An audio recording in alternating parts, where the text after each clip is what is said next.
I was really impressed with your bio. I think that, I had heard about your presentation to the Carlisle group Mm, of AAUW, yes. and they were impressed. And so I also happen to be a member of AAUW, but the Harrisburg branch.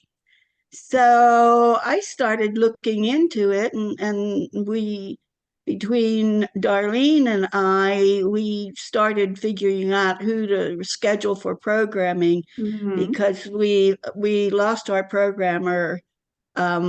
She got moved to another job, or so. Anyway, we had to kind of jump in and take over for scheduling. So that's how we got engaged. Gotcha. Um, anyway, I also do DEI, and so does Patty Lunstead. She is on. Patty was our lead in DEI last year, and I joined, and I joined League of Women Voters, and then got interested in the DEI effort. So Okay. yeah. And I have been following it online, and actually with um, several journalists, and it is so very highly controversial, especially at the collegiate level.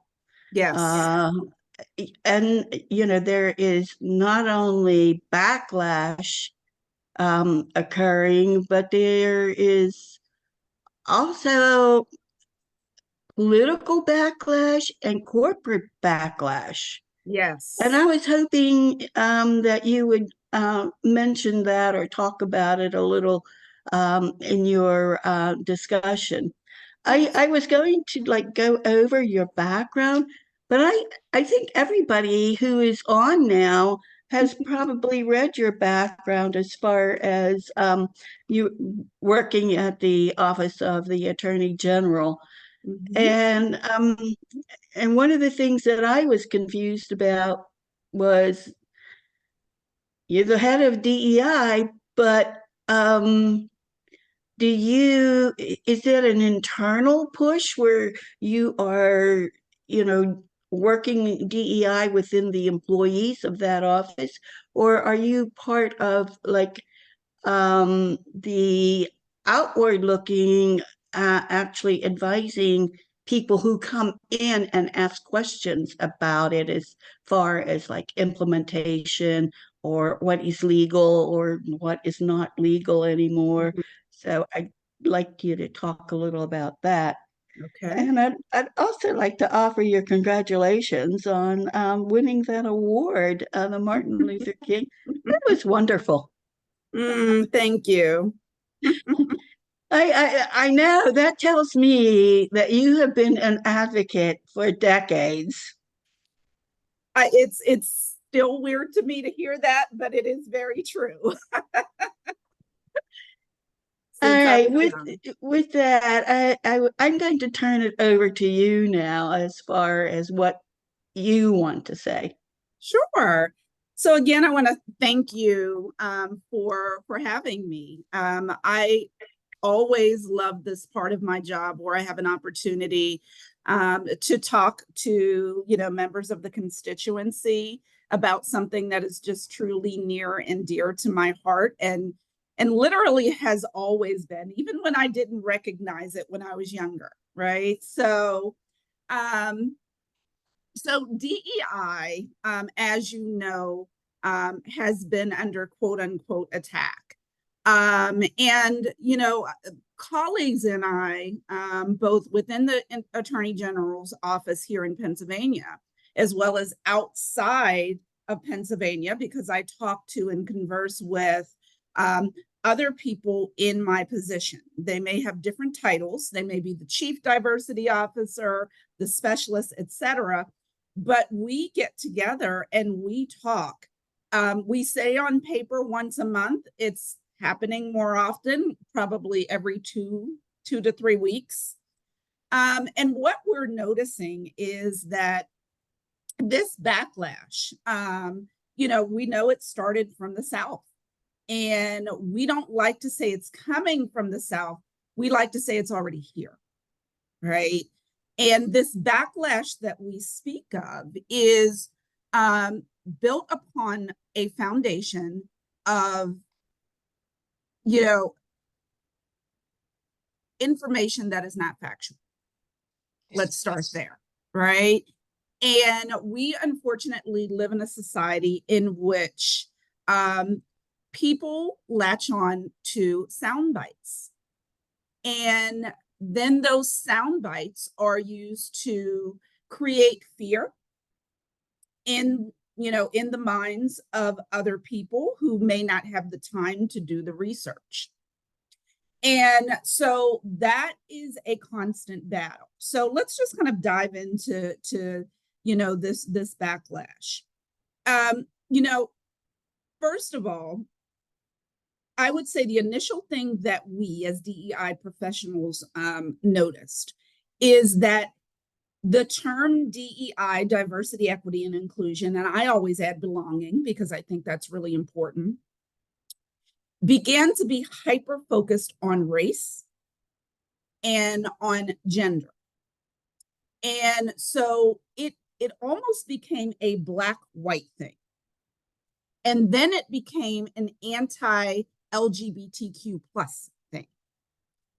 And so people began to, for their own selfish motives, began to take this information, form their own narrative, and then push it out to the public.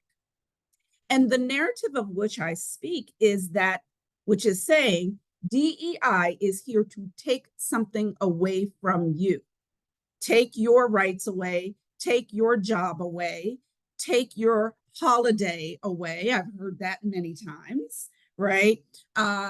Take just more and more. DEI is also here to indoctrinate your children and make them question their own gender, make them think, I should feel guilty because I am a, white person or because I am something else. And so we in the DEI community are always fighting against that false narrative because it is extremely false.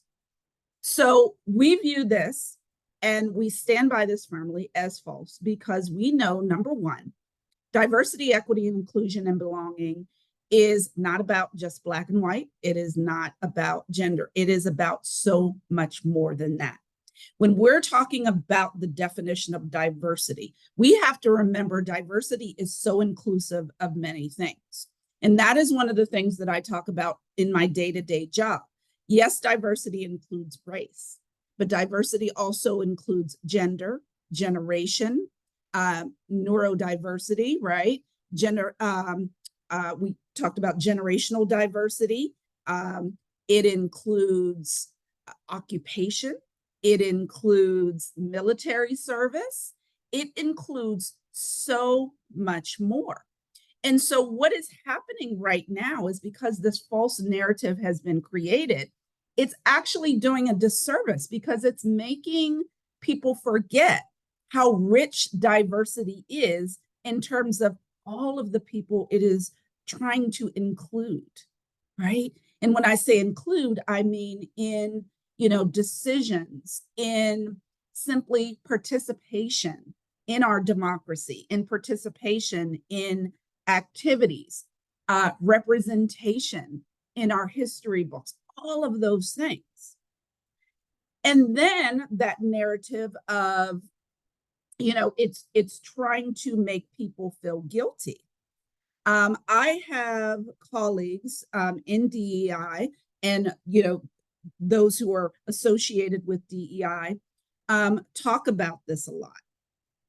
And, we again stand by, the fact that DEI is not here to make anyone feel guilty. DEI is here to remind us on a daily basis that we belong in this, inclusive society. Everyone has a right to be represented in this inclusive society. And simply because we are asking, demanding that our history be told in a manner that is inclusive, that does not equate to us trying to make anyone feel guilty. And so what typically happens is, as with everything, and you know, I used to be a school teacher, so we know how this works. One person does something, and all of a sudden, in the eyes of a bad actor, that one person becomes the majority spokesperson for what DEI really looks like when it's not. And so then people take advantage of that narrative, they blow it up and then run with it. And unfortunately, we live in a society in which some people, because of this social media society in which we live, latch on to the negative narrative instead of the truth. So one of my jobs has always been to lead with honesty, but not only that, lead with that definition of diversity. And so at the Office of the Attorney General, that feeling is consistent in all of our offices. And that's not to say that there weren't some people who kind of looked at me with one eye, like, okay, what are you here to do? Right? And so I had to use my background as an educator, my sense of humor, which I hold dear and got from every member in my family, I can tell you, and walk into a room and first win them over with my values, my personality, my sense of self, my confidence, my knowledge. Then when I would do that, I would break down DEI. And my kind of tagline, if you will, is that DEI is simply a concept, an idea, however, whichever word you would like to choose, that is about ethics, morals, values, right? And the last one that I add is humanity. So if we can start seeing DEI as simply the idea that humans deserve and have a right to be and to feel included. And so we should treat our fellow human, whether we agree with them or not, morally, ethically, kindly. And that's really all it comes down to. And so when we start with those basic tenets, how can you argue with that?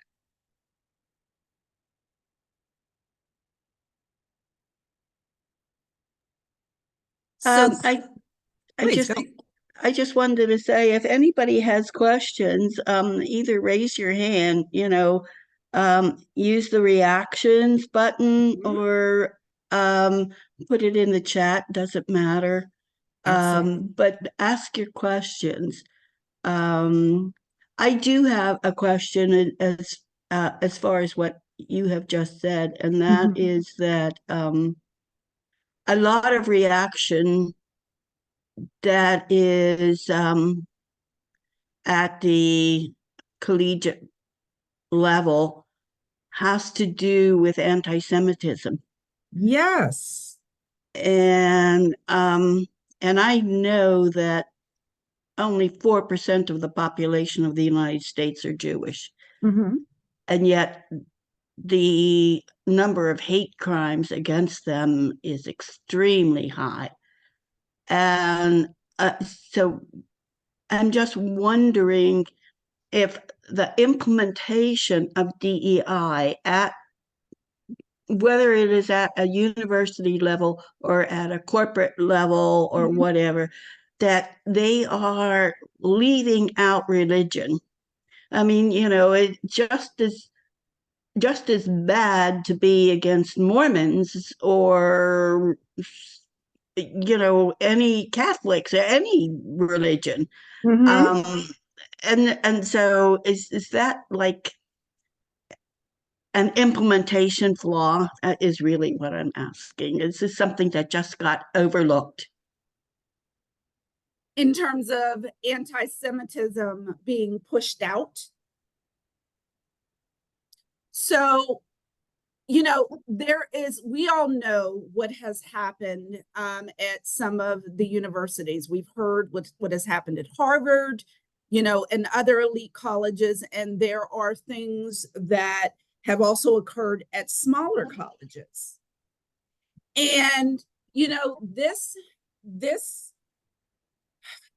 again, I keep using the word narrative, that it is permissible to push a group out, a religious group out upon, and just say, well, it's free speech is absolutely ludicrous. And in my mind, I will say that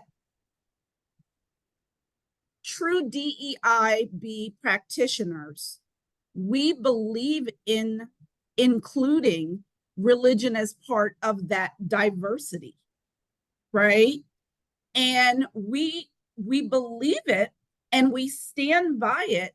And not only that, we defend it, because turn on the news. I mean, we know that there are crimes linked to anti-Semitism that are happening. And so when you look at the colleges and the universities and what's going on there almost seems to be a dismantling of, if I can say it, common sense that is allowing voices to be shut down simply because that's what they believe the majority wants. I hope I'm making sense on that. And so what's happening is, at least in my view, is this is creating fear. And so once the fear turns into noise, the noise is connected to the media, people become nervous, and the response is dismantle DEI. The response should be, don't dismantle DEI, use DEI to teach why we should be in support of ethnic, religious, generational, sexual identity, all of those things. But again, what's happening is it's linked to fear on so many different levels. Oh no, the media got caught of it. Twitter or X got, they it's now on Twitter. So now we have to react. We're not going to be proactive. We're going to be reactive. And then that causes them to say, well, what in society champions all of this stuff? Oh, it's DEI. That's easy. Let's fire the chancellor, or let's fire the provost, or let's fire whomever. And then what does that accomplish? It accomplishes silencing the voices who are standing behind our Jewish brothers and sisters, right? Because those who believe firmly in DEI are there on the front lines with our Jewish brothers and sisters, as well as everyone else, saying we are worthy, we must be included, and the hate speech that is directed to us is not free speech. Why? It's hate speech when it's tied to violence. And it seems to me that I would venture a guess that misinformation and disinformation is coming from external sources that is influencing the people who are, I'll say, within like a student group, or at a a business meeting of some sort, and the false narrative that Mm. comes out is um, is actually distorting people's views. Yes. Yes. And then what happens because we live in this social media world and people have become so accustomed to looking at the headline and not doing the research, then what happens is those who are easily influenced start to believe. And it's not just young folks. Because in my line of work, and I'm sure all of you have had these scenarios in which someone says something to you and you know that it's not true. And you ask the question, so where'd you hear that? And then it's like, oh, social media this, or small, like you said, like a group here. And then you have to walk them through, okay, so let's fact check this. I'll give you the perfect scenario, which is quite controversial. At least it used to be. It still is. I was working with someone, and in my professional capacity, and this person publicly made a statement about Colin Kaepernick and the kneeling of the flag. And this was in front of a diverse but young, impressionable crowd.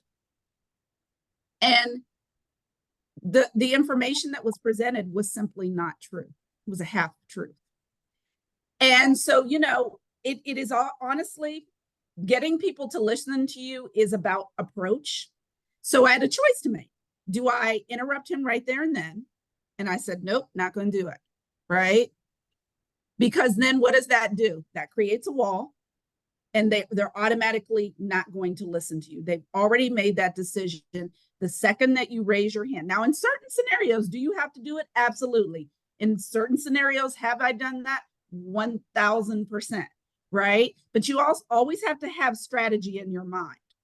And so what I ended up having to do was I let this person have their say, and then I addressed it. And my first question was, so tell me where you've heard this. And, the response was what you and I would think, right? Small group conversations, this, that, and the other. And so because I am a former educator, and I'll just say a lifelong learner, my approach was to look at the facts. Let's look at the facts, right? Let's look at where the idea of kneeling came from, actually a military person. Let's look at why that act of kneeling came. Because kneeling in the military signifies a great deal of respect, right? And so instead of standing and yelling, we're going to kneel, quietly protest, but still respect. And so, I had conversations with several people, and this has actually happened a couple times after that. And so as I presented the facts, the defenses went down. But what story was easier to believe? The story that kept going on through the media over and over again, or the facts? People are always looking for what kind of irritates and excites them the most, and that's what they latch on. So we have to learn to come up with facts to back that up. And it's the same thing with this, this anti-Semitism push that is gut-wrenching and sickening, right? People are pulling onto this narrative that they've heard from one person, and none of it's true. And I literally had a conversation with with a young person about the Holocaust being a hoax. And we've all seen this on TV. I know we have, right? But to actually have a person right in front of you saying this and verbalizing this, it's hard to control the face. And I am like my mama. I wear all of my emotions on my face. So I had to do some self-talk in that moment and say, all right, Wilbur, come on now, get it together, get it together, get it together, right? And so I had to lead with what I tend to lead with always. It's a question. It's not necessarily a statement, because again, the second that you become combative, it shuts people down. So you start with the question. So tell me why you think this. Tell me where you've heard this. And then you listen. And then as you listen, you're coming up with, okay, so now let me hit you with some facts. And that is unfortunately all we can do at this moment, because the machine of social media is so big. So we just have to take one person at a time, one narrative at a time, and keep chipping away until, you know, we make more and more progress each day. Well, you bring up social media, and I would like to just make a comment. This is my personal observation. I've never done any firm research or anything, but my observation is that for the past 2 decades, cable news and regular news adopted this both sidism. And on the positive side, showing both sides of a question or an issue is actually a good thing, as long as both sides are basing their positions on facts. Yes. But too often, the media has not, I'll say, swatted down the disinformation that is being offered as facts. And so it's only recently that the controversy about, are we going to have a democracy still, that we now see some brave souls in the media start confronting individuals who are providing incorrect information, or as they call it, alternate facts. I think that the whole idea of journalism, the Fourth Estate, was there to provide facts so that citizens could make informed decisions in their voting, in their positions. And both sidisms gave people the impression that both sides were correct, and all you had to do was lean this way or lean that way and support it, whichever you wanted. When in reality, one side was actually presenting falsehoods. So they have contributed to, the Fourth Estate has contributed to the problems that we are encountering today, and nobody wants to call them out on it. Absolutely. Absolutely. The other question that I'd like to ask you about is that across the nation, there are probably, I think now, 8 or 9 states who have implemented legislation against DEI. Some have addressed it only at the educational levels, both, undergraduate, K through 12, and also, which, is irrelevant really, but and then also at the collegiate level. But some have also addressed it as nobody who works for the state government can have anything to do with DEI. Right. So I'd like to know if you are getting that pressure within the state of Pennsylvania. So I will say we are so blessed to be in the state of Pennsylvania. As you know, I used to work for Josh Shapiro, who is now Governor Shapiro. And now, of course, I work for Michelle Henry, Attorney General Henry.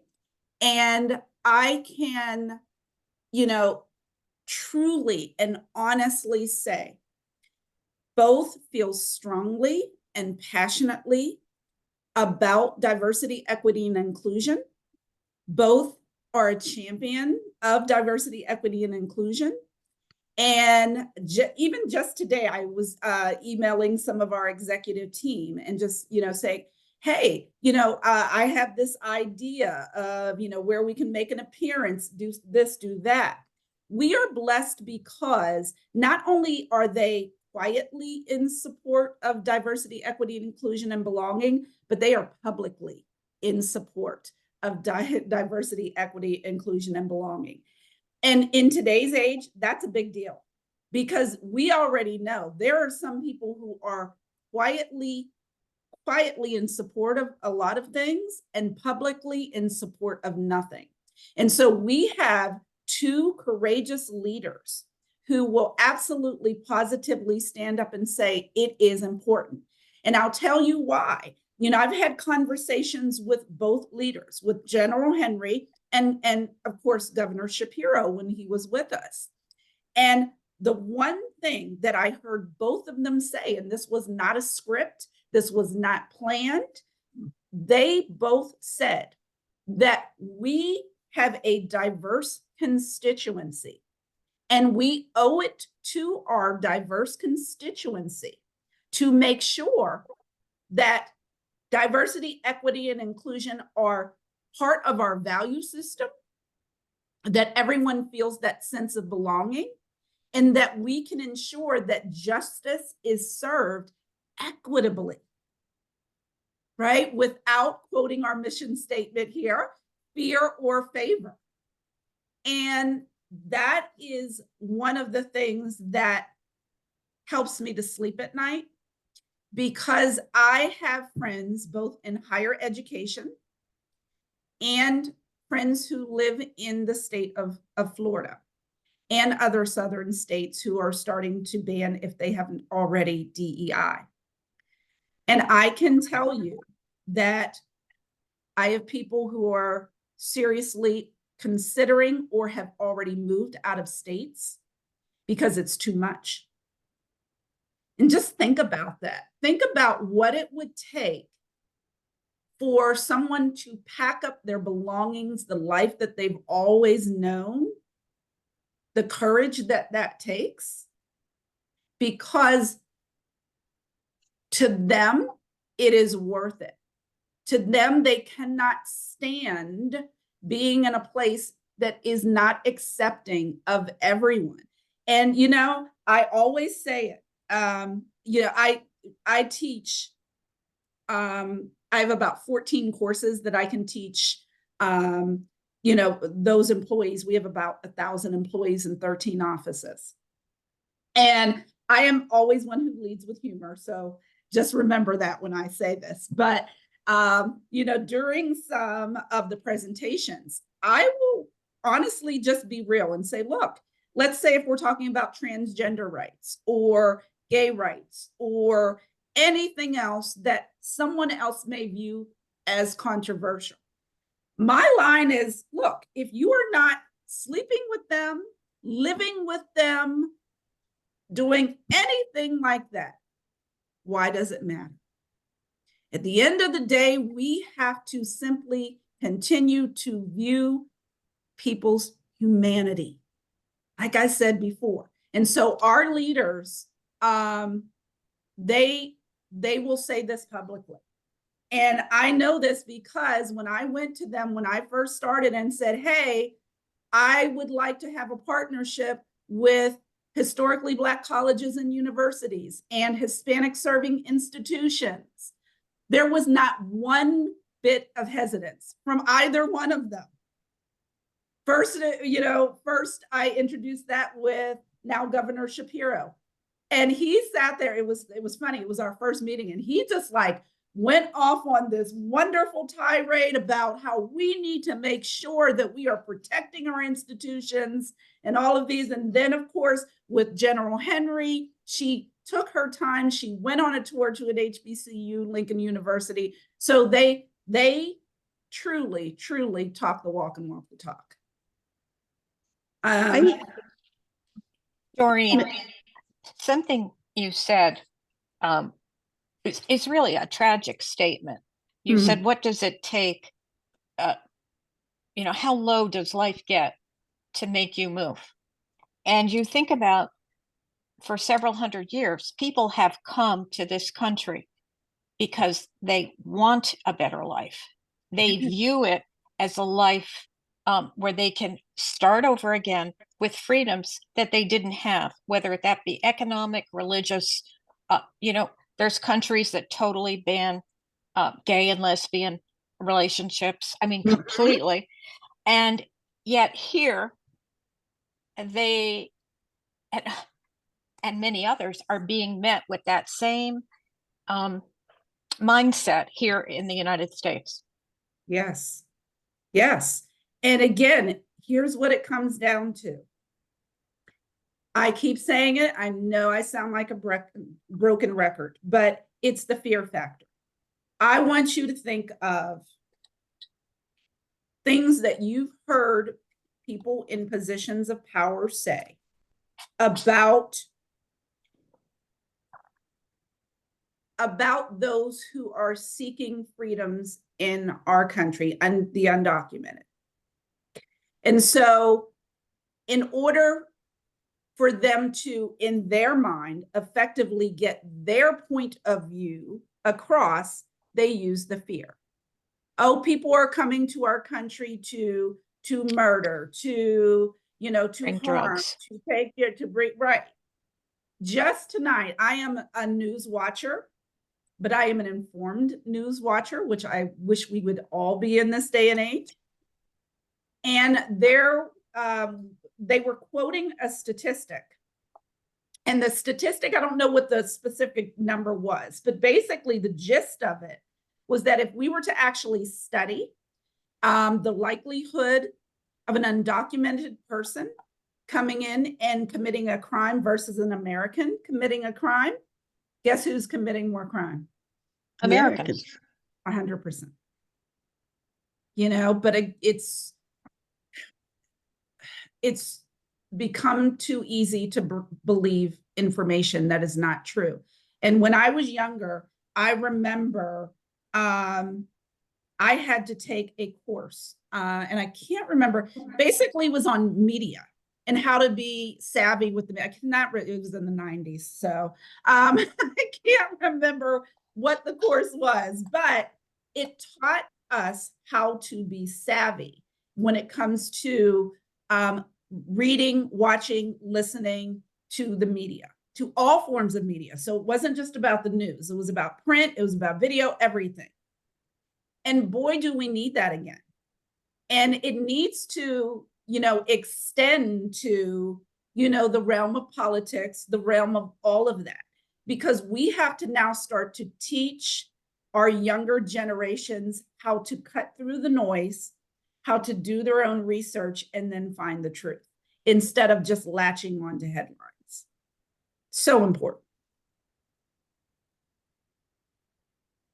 Yes. I have a question. Just when did belonging get attached to the end, and who made that decision? Oh, that is such a good question. I can't tell you off the top of my head who. But belonging started, I would say, probably a good 10 years ago, quietly, as it always does. And so as I was doing my research, the name just started popping up. I am very research-based. I have a master's in library science, so I'm sure you can imagine how much I love research. And so the more that I read about it, the more that I liked it, because when you look at, we know what diversity is, we know what equity is, right? We know that inclusion is the action. But belonging has to be that end goal. Because if you do not have the right ingredients to identify diversity and define it, right? To achieve equity and not just say it, to actively include, then you're not going to have belonging. So if any part of those things are missing, you're not going to have belonging. So what was happening was people were just saying, oh yes, we're diverse. Oh yes, we're equitable. We include people. But then when you would ask people, do you feel as if you belong here? The answer was often kind of. So then that means that it's not working. And so that's how it came about. And so, you know, for example, when I talk about equity, I'm sure we have all seen, like, you know, some of the different graphics of shoes and boxes and everything else. I've often added to my definition of equity. Equity, of course, we know is, you know, providing equitable, to use the word there, opportunities for everyone that's really individualized to their needs. But what I add to that definition is also realizing that you have to advertise the opportunities. Because what a lot of DEI practitioners and just people in general found is that companies were saying, oh, sure, we have equitable opportunities, right? But then nobody could find them. So if you can't find the tools that you need in order to be at a level playing field, then you're never going to feel as if you belong, because then you have to work 20 times as hard as the next person who knows exactly how to use what has become a dirty word, privilege, right, in order to get to where they are. So that's how belonging came about. And so I remember in my interview at the Attorney General's office, I brought up the term belonging and they all go, oh, you know, belonging. But, you know, they were impressed with me, but I was impressed with them because I was interviewing and they already knew that term, which means, again, that they were doing the work after not even having, because, you know, pandemic and everything, a diversity person, I think for 2 years due to pandemic and whatnot. So other people took on the work and they learned about it. And what does that say? Boy, if that doesn't say team effort, if that doesn't say a belief in, you know, DEIB, whew, I don't know what does. I wanted to ask a question to continue on with what you were just saying, and that is the term acceptance. Some organizations are adding belonging and acceptance. They are. How are you? How are you? To me, acceptance is part of belonging. Agreed. I don't understand why we're adding another term. So what I always say about the terminology is that it is always going to change, because now we have JEDI, right? Justice, equity, diversity, and inclusion. We have all of these different terms. So what I would say, and I you know, it's not necessarily the Bible truth, but when we're talking about the terminology, I think a lot of times organizations look at what is best for their organization and what aligns with their mission statement, right? And so I kind of agree with what you said. I believe that acceptance is part of that belonging, but it's also part of the inclusion in my mind. But if you have an organization who really, truly, I'll give you an example. I'm a storyteller, if you haven't figured that one out yet. I was driving, I don't even know where I was yesterday. I was in the middle of nowhere. I mean, I didn't see a gas station for like 50 minutes. Like, I don't know where I was, but I drove past this, it was a church. And the church had Black Lives Matter, the pride flag, and we stand against anti-Semitism sign. And there was one other thing. And then it said, we practice acceptance. And so when you asked that question, I immediately thought of that, because in that particular scenario, I can 1000% understand why they would take that term and put that at the forefront. Because we know in society that there are places that say we are accepting of everyone, but then there is the accept, right? The EX, right? And so I think it comes down to what you want to really stand out and have people recognize. And I think that's, what it comes down to.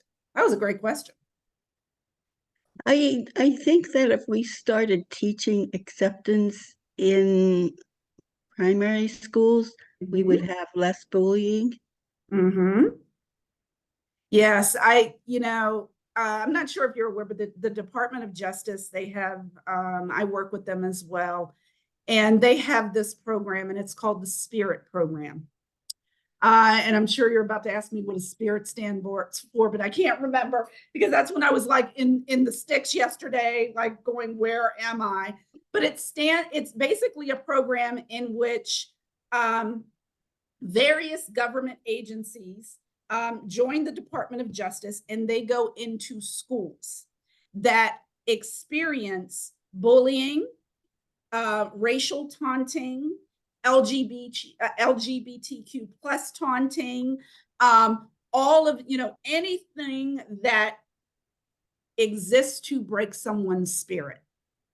Okay. And so we all come together from different agencies, and I do mean different agencies, everything from the state police to the OAG to the PHRC. There's just so many agencies, and we come together and we talk about these things. And so we try to make an impression upon the younger folks that it is important to learn not only to stand up for yourself, right, but to learn to see beyond the labels and to accept people where they are. And we always say to them, I just had a conversation with a young girl yesterday. I said, look, we don't have to agree with everything that everyone says. This is not a perfect world, right? But what we should learn to do is accept them where they are and accept them with kindness. And it's okay to say, well, I disagree, but I still see you as a human being, and I'm still going to respect your right to disagree.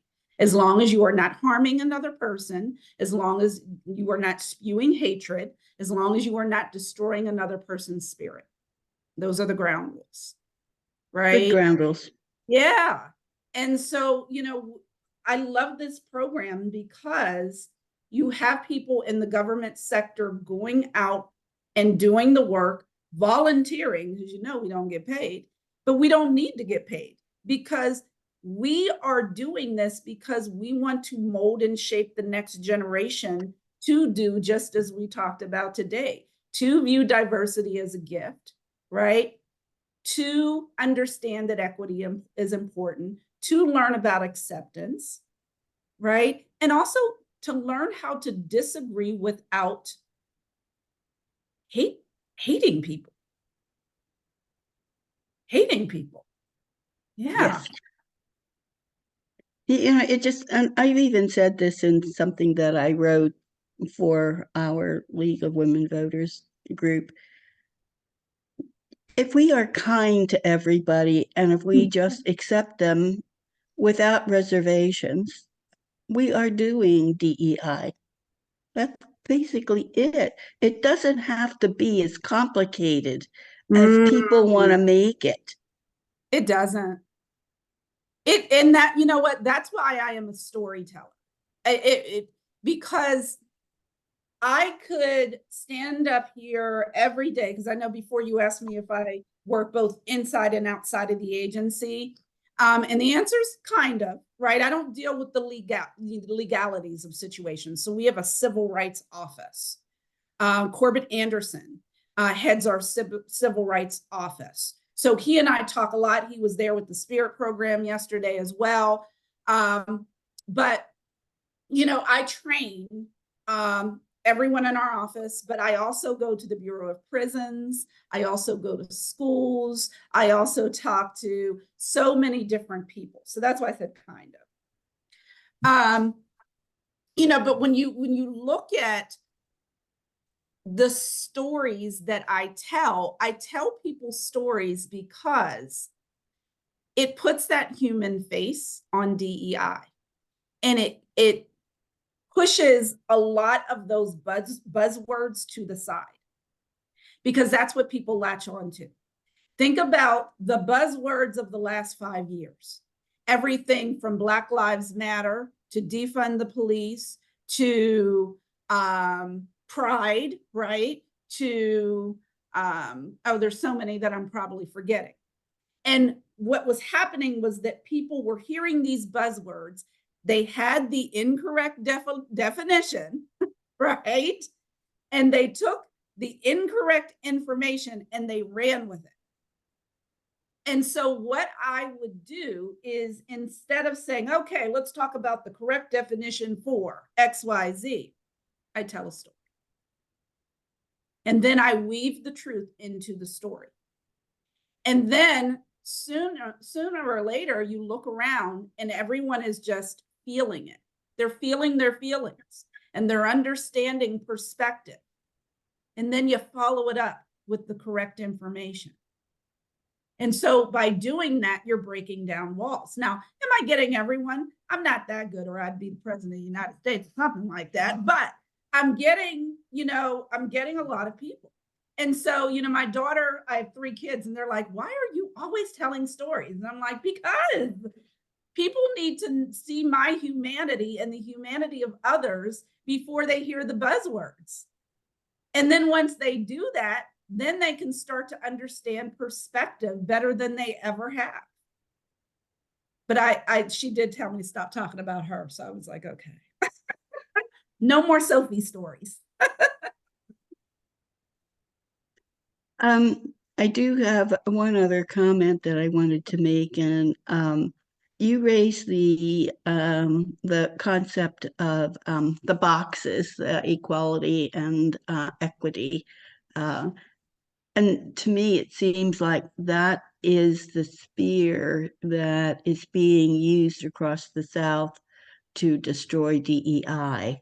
They are making it, okay, I'll give you equality, but I'm not going to give you an extra boost so that you can, you know, ascend the ladder faster or whatever, you know, whatever it is. So, I mean, I know that we have posted that picture that you talked about. Yeah. We've got it on Instagram, and I just think that it tells you a lot when you see that picture and think about what it's saying. But I'm thinking now that we need something that further explains it so that this spear can get diffused. Yeah, so there's a couple of things that I use, and this is, again, just honestly from the gift of being an educator, and this one I do use with permission. So, you know, my daughter has a learning difference, and even as an educator, it took literal years for me to get her diagnosed. And when I say literal years, I mean 10th grade. It's how long it took. So a lot of times when I'm talking about equity, I bring this up and I talk about how her brain is wired differently, to no fault of her own, right?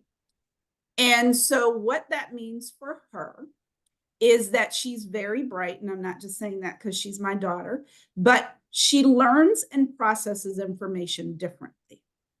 So a test that might take another student 25 minutes might take her 50 minutes because of her processing speed.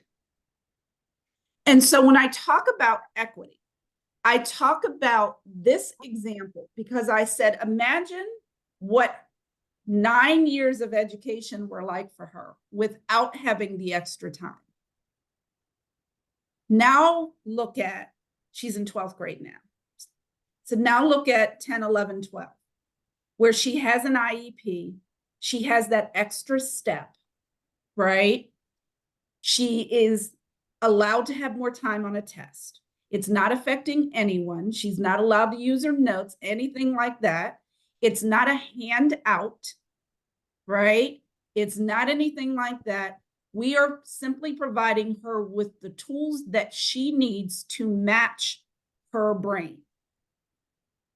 And I use that because when people think about children, there is this little soft spot, at least we hope.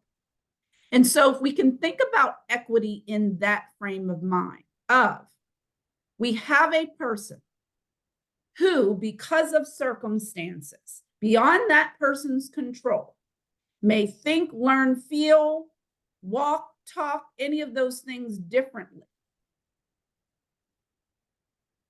Why isn't it okay to provide them with the tools that simply allow them to be just as successful, not more than, because it's not a hand up, but just as successful as the next? And typically when I tell that story, now I will be honest, like the young folks who don't have kids, they're kind of like, can you give me another example? And I do, but a lot of people do get that.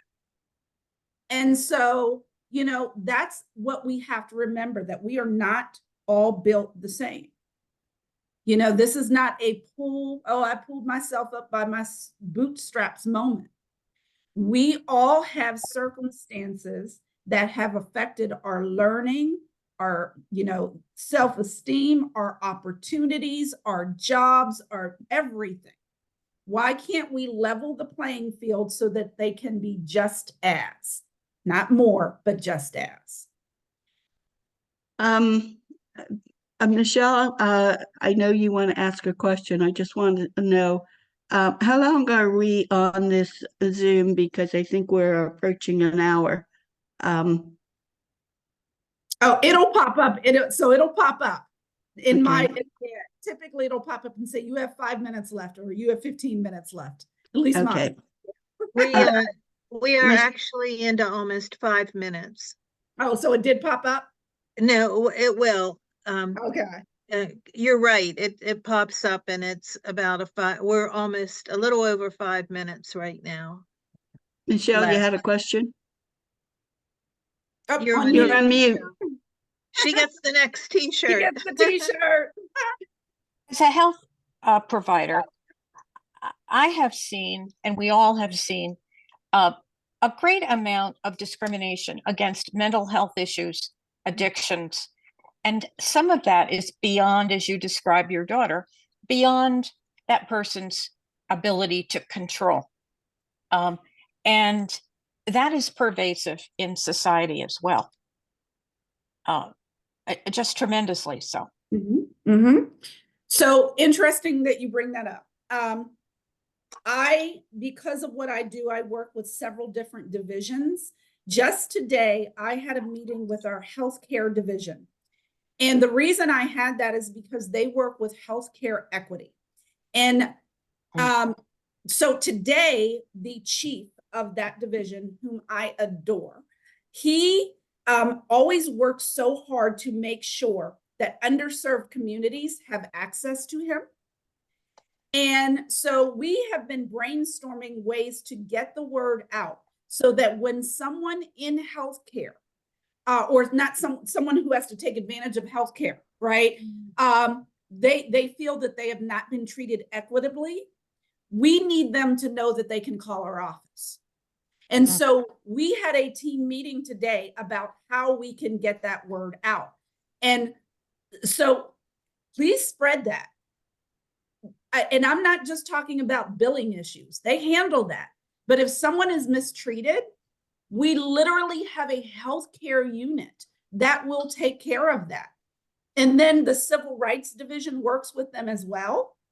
I work with them. And so sometimes it's a team approach. It says, okay, you find out what's going there. You send an investigator over there, because we know, especially in underserved communities, it's happening. So spread the word that we literally have a division that not a lot of people know about. We're working on it to help people when they feel that they are not being equitably served. So, so important.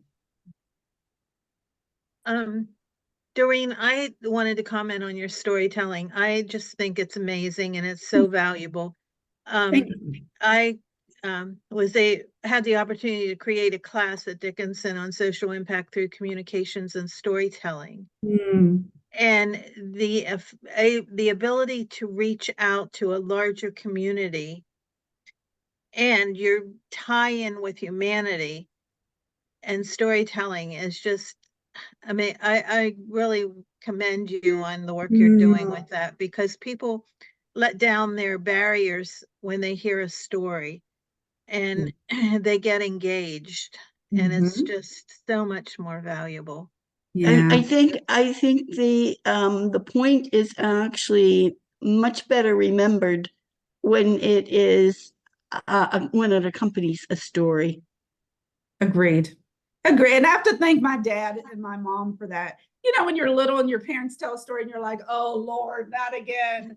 And now I'm the person and my kids are like, oh no, not again. But now I get it. Like, I totally get it.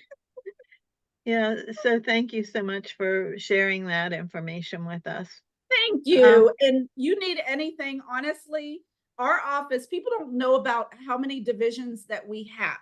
So please, if you have any questions about us, reach out to me. Please do. Would you leave your office contact in the chat room? Please? Absolutely. Thank you. We're going to put you on speed dial, Dorene. Hey, that's Well. what I'm there for. We have really enjoyed this meeting. You have made our day. I love what I Most do. Yeah, not many people can say that they have a second career that they absolutely enjoy and they can use the first career to their benefit. I love what I do, hands